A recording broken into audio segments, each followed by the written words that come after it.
ओम शांति। आज 20 अप्रैल 2026 प्रातः मुरली मधुबन से। बाप दादा कहे, मीठे बच्चे, तुम ईश्वरीय सैल्वेशन आर्मी हो। तुम्हें सबको सद्गति देनी है, सबकी प्रीत एक बाप से जुटानी है। ईश्वरीय सैल्वेशन आर्मी। सैल्वेशन आर्मी माना किसी प्रॉब्लम से मुक्त करने वाली जो आर्मी होती है। समझो कहाँ पे बाढ़ आई है, वहाँ पे लोग फंसे हुए हैं, तो उनको मुक्त करने वाली जो आर्मी होती है उसे बोलते हैं सैल्वेशन आर्मी। तो तुम ईश्वरीय सैल्वेशन आर्मी हो। तो ये जो आत्माएं दुख दर्द में फंसी हुई है, तो उन आत्माओं को दुख दर्द से मुक्त कराना, ये है ईश्वरीय सैल्वेशन आर्मी का काम। लेकिन जब तक मैं आत्मा खुद के दुखों से मुक्त नहीं होंगी, तब तक बाकी के अन्य आत्माओं को मुक्त नहीं कर सकूंगी। तो इसीलिए सबसे पहले खुद का स्व परिवर्तन, बाबा के साथ यथार्थ योग और ज्ञान की प्रैक्टिकल धारणा से अपने लाइफ में जो भी हिसाब किताब है, योग बल से और ज्ञान की धारणा से जब हम चुकतू करते हैं, तब जो श्रेष्ठ वाइब्रेशन आत्मा से निकलते हैं, उन श्रेष्ठ वाइब्रेशन से अन्य आत्माओं की स्वतः ही गति सद्गति होती है। एक तो जिसके साथ हमारे हिसाब किताब है, वो उस हिसाब किताब से मुक्त हो जाती है अगर हम ज्ञान बल से और योग बल से उसे चुकतू करते हैं तो, और उसके वाइब्रेशन से अन्य आत्माएं भी गति सद्गति को पाती है। तो मीठे बच्चे, तुम ईश्वरीय सैल्वेशन आर्मी हो। तुम्हें सबको सद्गति देनी है, सबकी प्रीत एक बाप से जुटानी है। प्रश्न, मनुष्य अपना अक्ल किस बात में लगाते हैं और तुम्हें अपना अक्ल कहाँ लगाना है? उत्तर, मनुष्य तो अपना अक्ल आकाश और सृष्टि का अंत पाने में लगा रहे हैं, लेकिन इससे तो कोई फायदा नहीं, इसका तो अंत मिल नहीं सकता। तुम बच्चे अपना अक्ल लगाते हो पूज्य बनने में, उन्हें दुनिया नहीं पूजेगी, तुम बच्चे तो पूज्य देवता बनते हो। गीत है, तुम्हें पाके हमने जहाँ पा लिया। ओम शांति। बच्चे समझ गए हैं, यह है ज्ञान मार्ग, वह है भक्ति मार्ग। अब प्रश्न उठता है कि भक्ति मार्ग अच्छा व ज्ञान मार्ग अच्छा? दो चीज़ हुई ना। कहा जाता है ज्ञान से सद्गति होती है।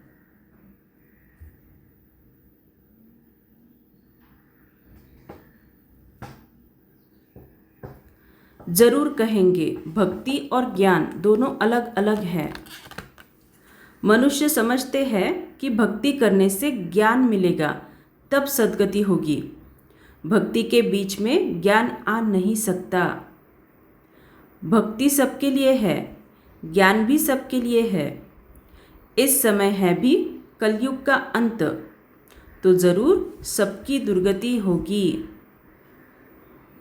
इसीलिए पुकारते भी है और गाते भी है कि और संग तोड़, अब तुम संग जोड़े। अब वह कौन है, किसके साथ जोड़ेंगे, यह तो समझते नहीं हैं। अक्सर करके बुद्धि श्री कृष्ण तरफ जाती है। हम सच्ची प्रीत तुम संग जोड़े।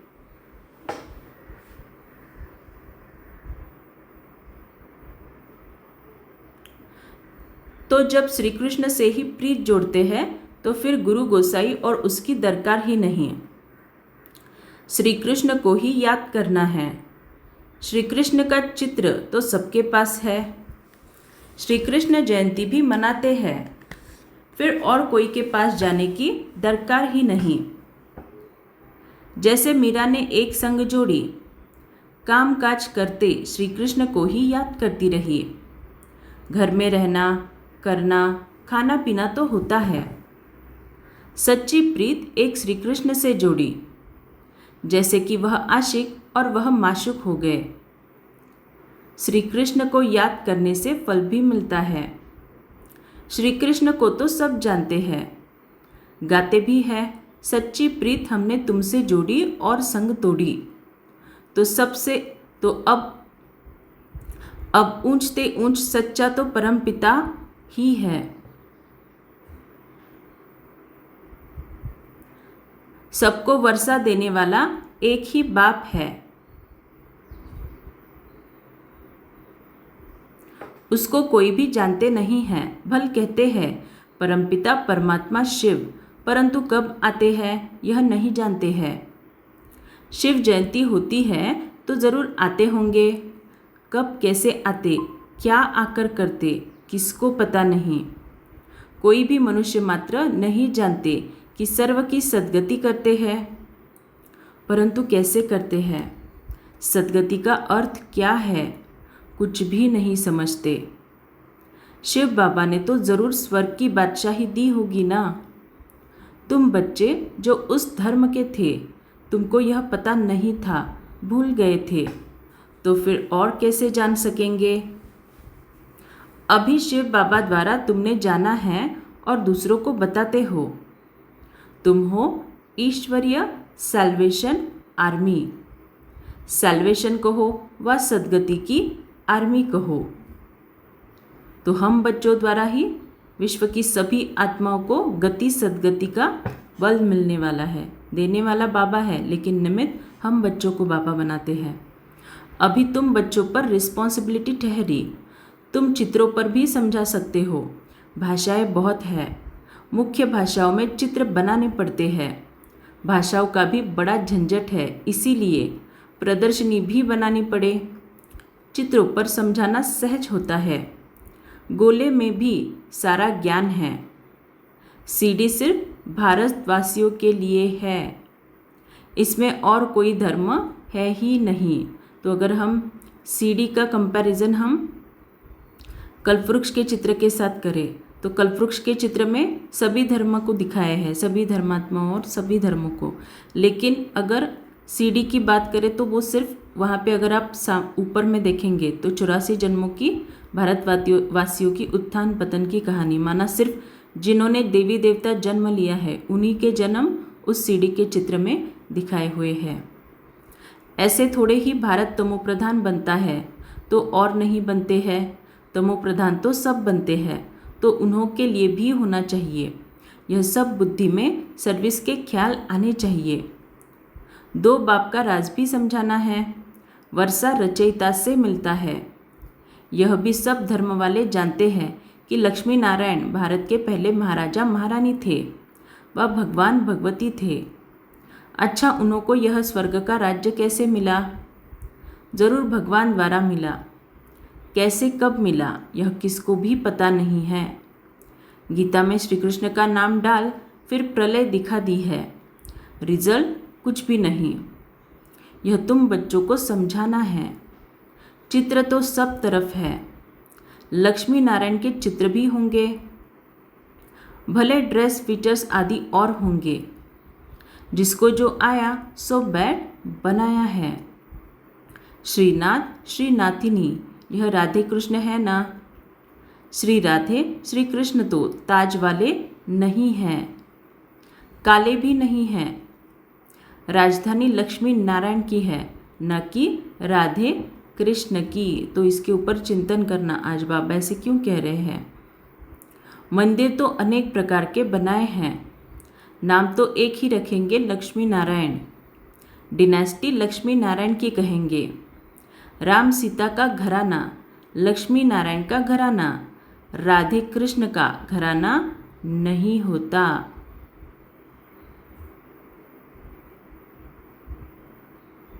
यह बातें मनुष्यों के ख्याल में ही नहीं है। तुम बच्चे भी नंबरवार पुरुषार्थ अनुसार जानते हो। जिनको सर्विस का शौक है वह तो फतकते हैं। कोई कहते हैं हम समझते हैं, परंतु धीरे धीरे मुख खुलने की भी युक्तियां रचनी पड़ती है। कई समझते हैं वेद शास्त्र अध्ययन करने से, यज्ञ तप आदि करने से, तीर्थ आदि करने से परमात्मा को पा सकते हैं, परंतु भगवान कहते हैं यह सब मुझसे दूर करने के रास्ते हैं। ड्रामा में सबको दुर्गति को पाना ही है, तो फिर ऐसी बातें बताते हैं।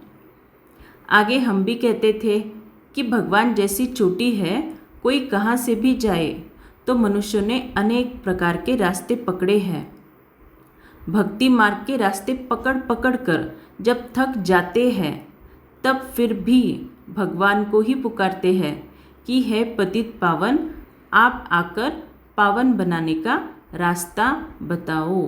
तो इस ज्ञान मार्ग में भी भले लोग ज्ञान योग करते हैं, लेकिन अगर समझो कर्मों के हिसाब किताब बहुत ज़्यादा कड़े हैं और फिर वो चुकतू तो होते हैं एक्चुअल में, लेकिन जो रिज़ल्ट हमें चाहिए वो नहीं अगर मिलते, तो कहीं ना कहीं आत्मा थक जाती है। और कभी कभी ऐसे भी होता है कि लोग फिर से भक्ति मार्ग में जाना शुरू करते हैं। लेकिन बाबा की ये महावाक्य है, एक ही हट्टी है, अंत में सबको यही आना है। आप बिगर पावन हो नहीं सकते, थक गए हैं। भक्ति दिन प्रतिदिन पूरा थकाएगी। अभी तो मेले आदि पर कितने लाखों जाकर इकट्ठे होते हैं, कितनी गंदगी होती है। अब तो है अंत, दुनिया को बदलना है। वास्तव में दुनिया एक ही है, दो भाग बनाए हैं। तो मनुष्य समझेंगे स्वर्ग नर्क अलग अलग दुनिया है, परंतु यह आधा आधा है। ऊपर में सतयुग, फिर त्रेता, द्वापर, कलयुग। कलयुग में तमोप्रधान बनना ही है। सृष्टि पुरानी होती है।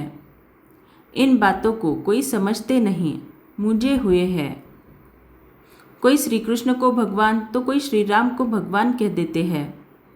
आजकल तो मनुष्य अपने को भगवान कह देते हैं। हम ईश्वर के अवतार हैं। देवताओं से भी मनुष्य तीखे हो गए हैं। देवताओं को फिर भी देवता ही कहेंगे, यह तो फिर मनुष्य को भगवान कह देते। यह है भक्ति मार्ग। देवताएं तो स्वर्ग में रहने वाले थे। अभी कलयुग आयरन एज में फिर मनुष्य भगवान कैसे हो सकते। बाप कहते हैं मैं आता ही हूँ संगम युग पर, जबकि मुझे आकर दुनिया को ट्रांसफ़र करना है। कलयुग से सतयुग हो, बाकी सब शांति धाम में चले जाएंगे। वह है निराकारी दुनिया, यह है साकारी दुनिया। निराकारी झाड़ भी समझाने लिए बड़ा बनाना पड़े। ब्रह्म महतत्व भी इतना बड़ा है जितना बड़ा आकाश है। दोनों का अंत पा नहीं सकते। तो निराकारी झाड़ जो हम परमधाम में आत्माओं का झाड़ विजुअलाइज करते हैं, वो है निराकारी झाड़। और बाबा कह रहे हैं ब्रह्म महतत्व भी इतना बड़ा है जितना हमारा ये आकाश है, दोनों का अंत पा नहीं सकते। बल कोशिश करते हैं, एरोप्लेन आदि में जाएंगे, परंतु अंत पा नहीं सकेंगे। समुद्र ही समुद्र, आकाश ही आकाश है, वहाँ तो कुछ भी है नहीं। बल कोशिश बहुत करते हैं, परंतु इन सब बातों से क्या फ़ायदा क्या। समझते हैं हम अपना अक्ल निकालते हैं। यह है मनुष्य का अक्ल।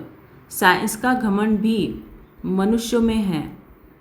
भल कितना भी कोई अंत पाए, परंतु उनको सारी दुनिया पूजेगी तो नहीं। देवताओं की तो पूजा होती है। तुम बच्चों को बाप कितना ऊंच बनाते हैं।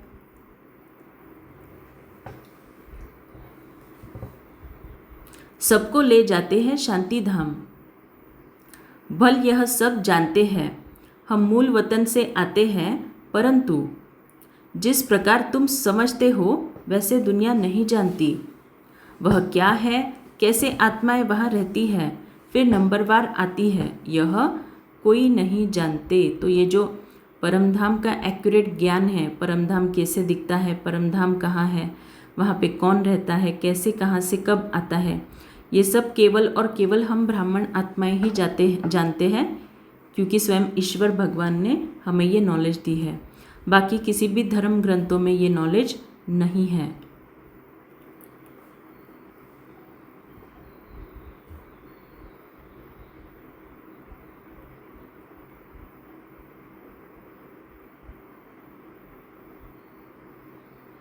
ब्रह्म महत्त्व में निराकारी झाड़ है, यह समझते नहीं।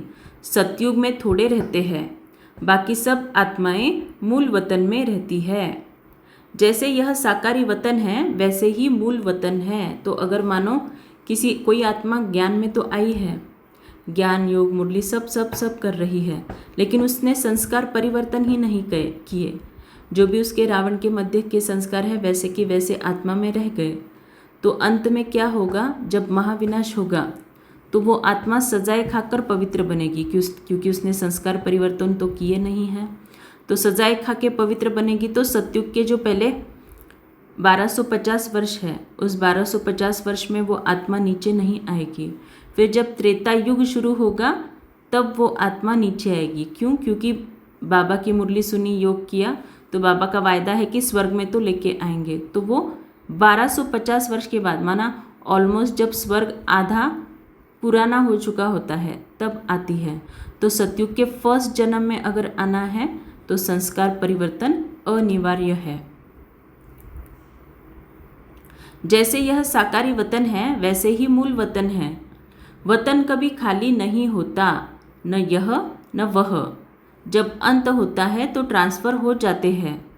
कुछ तो इस वतन में रहते हैं, सारा वतन खाली हो जाए फिर तो प्रलय हो जाए।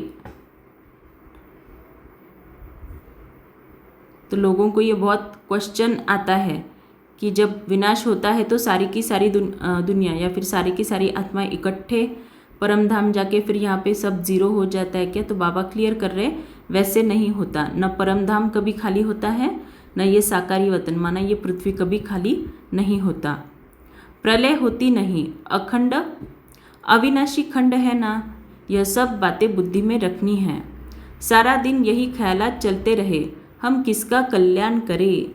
तो चेक करना, अगर मुझ आत्मा को किसी का कल्याण करना है तो मुझे क्या करना होगा।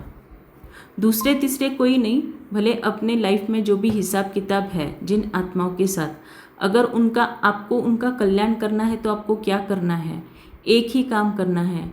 जो भी हिसाब किताब आ रहे हैं उसे योग के बल से प्लस ज्ञान के बल से चुकतू करना है। ये नहीं कि सिर्फ मैंने योग में बैठ के उसको सकाश दिया हुआ, नहीं। जब वो आपके साथ गलत व्यवहार करेंगे, आपको भला बुरा कहेंगे, तब आपको ज्ञान की धारणा करके उन आत्माओं के प्रति शुभ भावना शुभ कामना क्रिएट करना है। तब ही कहेंगे कि आपने उस आत्मा का कल्याण किया।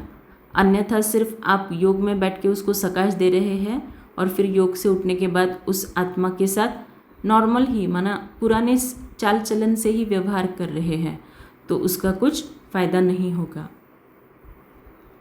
तुम संग प्रीत जुटी तो उनका परिचय देवे ना। वह बाप है, उससे वर्षा मिलता है। कैसे मिलता है हम सब बता सकते हैं। बताने वालों में भी नंबरवार है। कोई तो बहुत अच्छी रीति भाषण करते हैं, कोई नहीं कर सकते हैं, तो सीखना पड़े।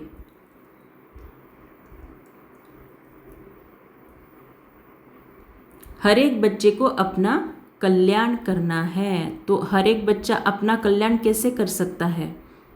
एक तो बाबा के साथ यथार्थ याद, यथार्थ योग, उससे जो योग बल जमा होगा मेरा, उस योग बल से जब मैं आत्मा खुद के संस्कारों को परिवर्तन करूँगी, जितना जितना मैं आत्मा स्व परिवर्तन करूँगी उतना उतना स्वतः का कल्याण करती जाऊँगी।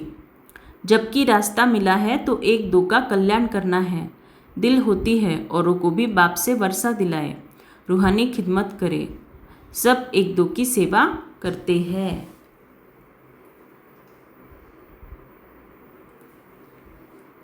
बाप आकर रूहानी सेवा सिखाते हैं और कोई भी रूहानी सेवा नहीं जानते।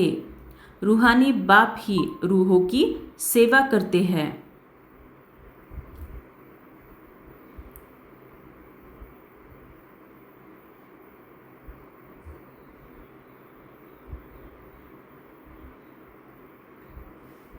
जिस्मानी सेवा तो जन्म जन्मांतर बहुत की, अब अंतिम जन्म में रूहानी सेवा करनी है जो बाप ने सिखाई है।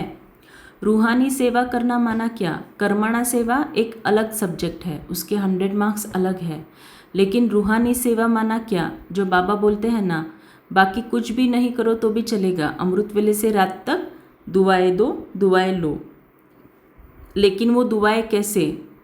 बोल, भावना, दृष्टि और वृत्ति। माना सामने वाला मेरे साथ कितना भी गलत करे, मैं उसके लिए अच्छा ही सोचूं। ये है उस आत्मा के लिए मुझ आत्मा की रूहानी सेवा। तो बाबा क्या कह रहे हैं? जिस्मानी सेवा तो जन्म जन्मांतर बहुत की, अब अंतिम जन्म में रूहानी सेवा करनी है जो बाप ने सिखाई है। कल्याण इसमें है और कोई में फ़ायदा नहीं। गृहस्थ व्यवहार में भी रहना है, तोड़ निभाना है। उनको भी यही समझाकर कल्याण करना है। प्रीत होगी तो कुछ सुनेंगे। कई तो डरते हैं कि पता नहीं हमको भी सन्यास न करना पड़े। आजकल तो सन्यासी बहुत है ना। कफनी पहन 2 अक्षर सुनाया, खाना तो मिल ही जाता है, कहना कहाँ से। कोई दुकान पर जाएगा 2 पूरी दे देंगे, फिर दूसरे पास जाएंगे, पेट पूजा होती जाती है। भीख मांगने वाले भी अनेक प्रकार के होते हैं। इस बाप से तो एक ही प्रकार का वर्षा मिलता है, बेहद की बादशाही मिलती है। सदा निरोगी बनते हैं, साहूकार मुश्किल उठते हैं। गरीबों का भी कल्याण करना चाहिए। बाबा प्रदर्शनियाँ बहुत बनवा रहे हैं क्योंकि गावड़े बहुत हैं ना। मिनिस्टर आदि समझेंगे कि यह नॉलेज अच्छी है तो सब सुनने लग पड़ेंगे। हाँ, आगे चलकर तुम्हारा नाम वाला होगा, फिर बहुत आएंगे। कट निकालने में टाइम लगता है। रात दिन कोई लग जाए तो शायद निकल पड़े। आत्मा प्योर हो जाएगी तो फिर यह शरीर भी छोड़ेगी।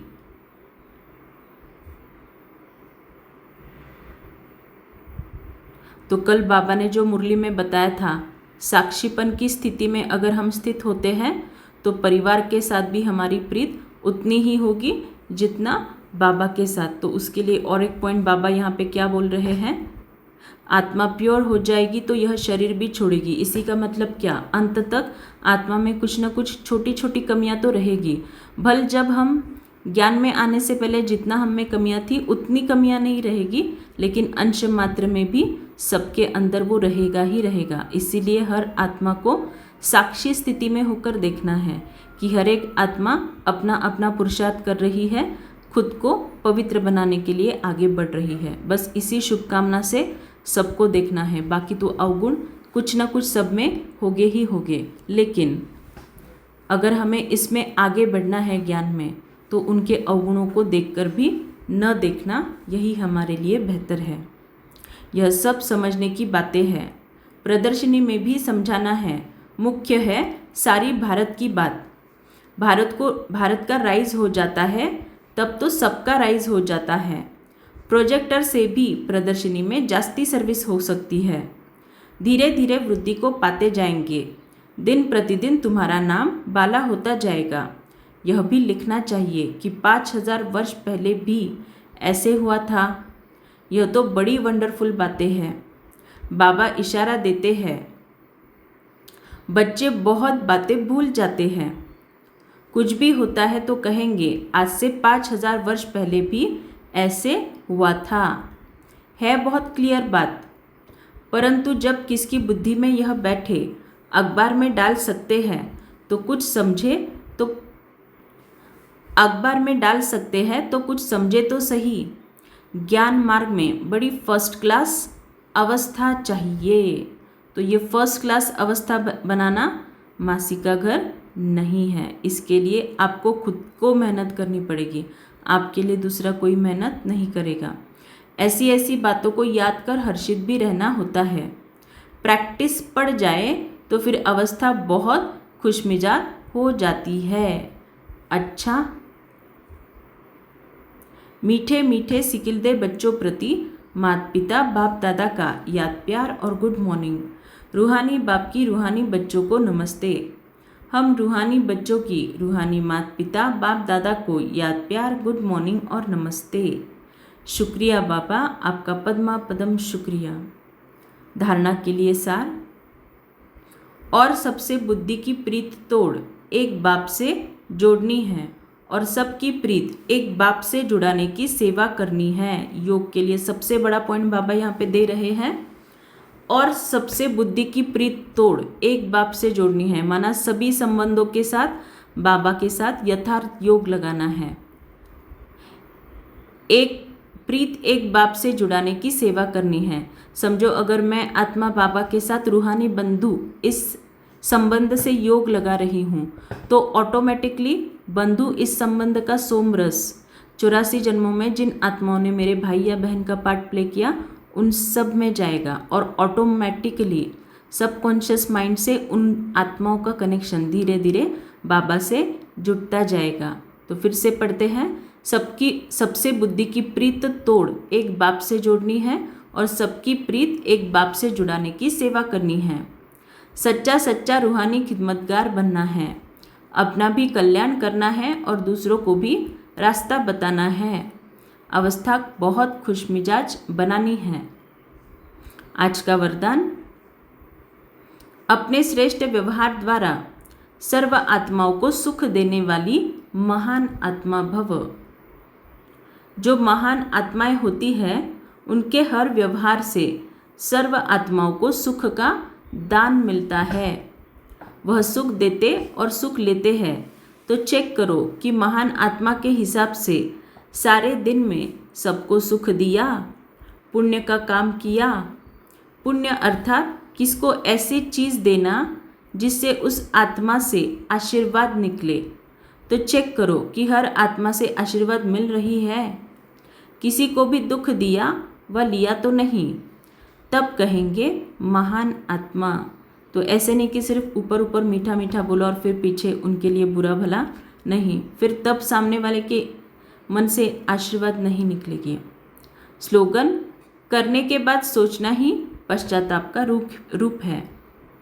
अव्यक्त इशारे, संस्कार व नेचर तो हर एक की अपनी अपनी है, लेकिन सर्व का स्नेही और सर्व बातों में संबंध में सफल, मनसा में विजयी और वाणी में मधुरता तब आ सकती है जब इजी नेचर हो। इजी नेचर अर्थात जैसा समय, जैसा व्यक्ति, जैसा सर्कमस्टांस उसको परखते हुए अपने को इजी कर देवे। इजी अर्थात मिलनसार, मोल्ड करने वाला। इजी माना अलबेला नहीं। अच्छा, ओम शांति। Thank you so much.